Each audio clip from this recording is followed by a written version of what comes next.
Saudara-saudari sahabat Rumah Retret Batam Oase Center yang terkasih, ada banyak kejadian yang mungkin luput dari jangkauan dan perhatian kita.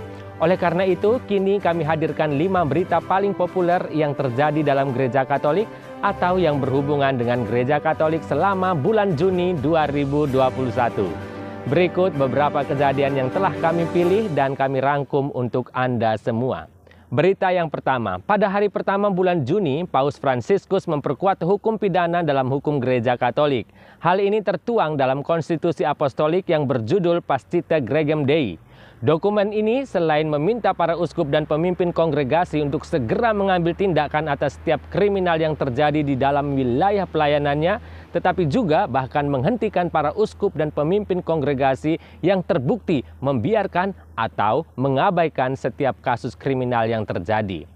2 poin besar yang sangat menarik untuk direnungkan dalam penegakan hukum yang ditawarkan oleh dokumen ini adalah belas kasih dan keadilan. Belas kasih tidak bisa mengabaikan kerusakan yang ditimbulkan dari sebuah tindakan kriminal, dan gereja harus hadir untuk menegakkan keduanya. Dokumen ini akan mulai berlaku pada 8 Desember mendatang.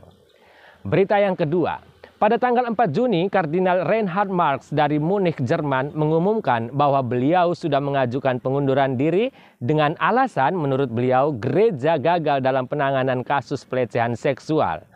Pengajuan pengunduran dirinya ini sudah dikirim ke Vatikan pada tanggal 21 Mei 2021 yang lalu.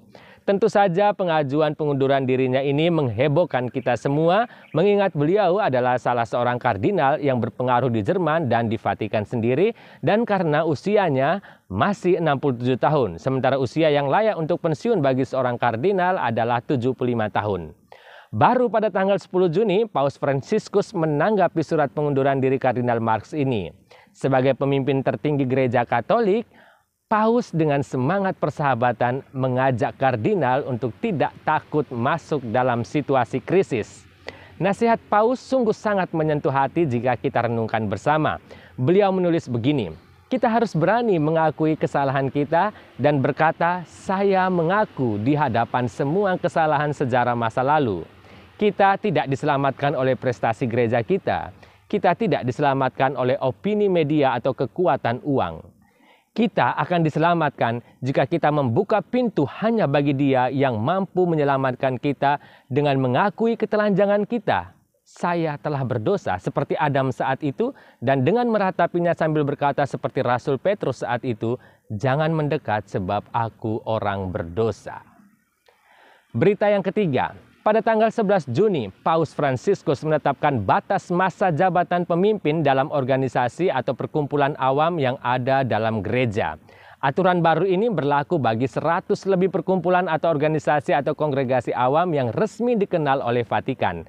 Aturan ini menghendaki batas 5 tahun masa jabatan pemimpin dan boleh dipilih kembali 1 kali lagi dengan masa jabatan yang sama. Jadi tidak boleh melebihi 10 tahun seseorang menjadi pemimpin dalam organisasi atau asosiasi awam. Hal ini untuk menghindari kejadian yang tidak diinginkan seperti perampasan karisma, sentralisasi fungsi, referensi diri, atau pengkultusan pribadi tertentu. Semuanya ini dapat mencederai semangat kesatuan dalam kelompok dan memperlemah dorongan misi. Vatikan berharap dengan regenerasi kepemimpinan dapat menghasilkan manfaat yang besar bagi kelompok atau asosiasi awam tersebut. Berita yang keempat. Pada tanggal 15 Juni, CNA mengabarkan bahwa Vatikan membatalkan pertemuannya dengan Presiden Amerika Joe Biden. Dikatakan dalam laporan berita CNA bahwa pada saat Joe Biden mengadakan pertemuan dengan negara-negara NATO dan negara-negara Eropa di Brussels, Joe Biden berharap mampir ke Vatikan untuk misa pagi bersama Paus sebelum melanjutkan perjalanannya ke Genewa, tetapi dibatalkan oleh pihak Vatikan. Apakah benar Vatikan menolak pertemuan Paus dan Biden, sang Presiden Amerika beragama Katolik itu? Kedutaan Besar Amerika untuk Vatikan membantah berita tersebut. Mereka mengeluarkan pernyataan bahwa tidak ada rencana kunjungan ke Roma atau Vatikan dalam minggu itu. Vatikan sendiri tidak mengomentari apa-apa mengenai berita tersebut. Seperti yang kita ketahui, pertemuan antara keduanya adalah sesuatu yang sangat dinanti-nanti oleh pihak-pihak yang tentu punya kepentingan.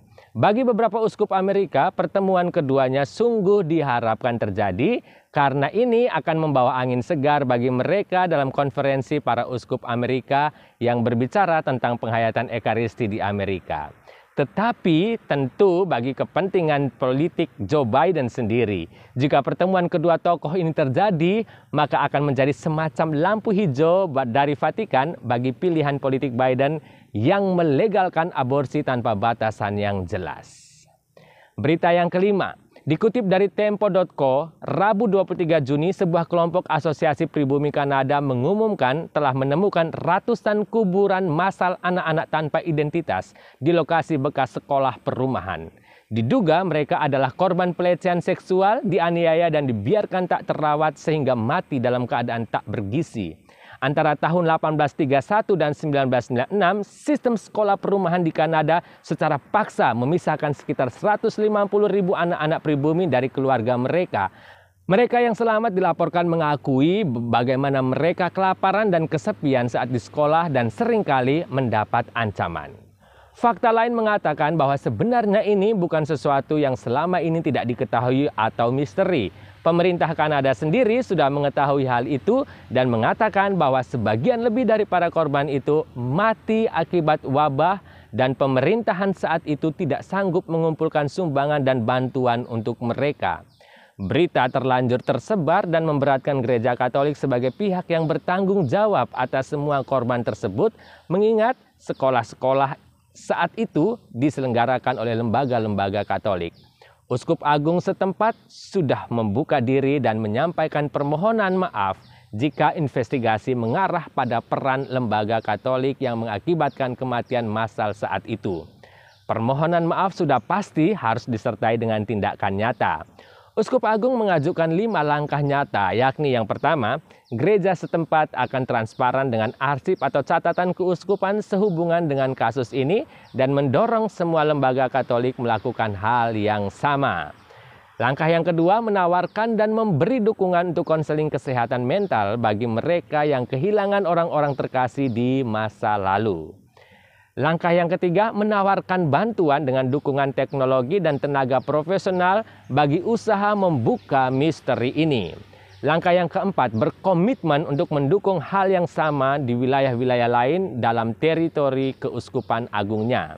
Langkah yang kelima, selalu memperbarui upaya untuk mendengarkan masyarakat adat tentang cara terbaik untuk berjalan bersama di jalan keadilan. Demikianlah saudara, 5 berita populer yang berhubungan dengan Gereja Katolik yang terjadi selama bulan Juni 2021. Tentu saja masih ada banyak kejadian lain yang luput dari rangkuman redaksi kami dan masih banyak sudut pandang yang lain dalam melihat satu kejadian yang sama. Kami terbuka pada koreksi dan masukan. Namun di atas semuanya itu, kejadian-kejadian ini membuka pikiran bahwa gereja sesungguhnya membutuhkan doa-doa kita. Sampai jumpa di akhir bulan depan dengan beberapa berita sehubungan dengan gereja yang kita cintai ini. Salam hangat dari Rumah Retret Batam Oase Center.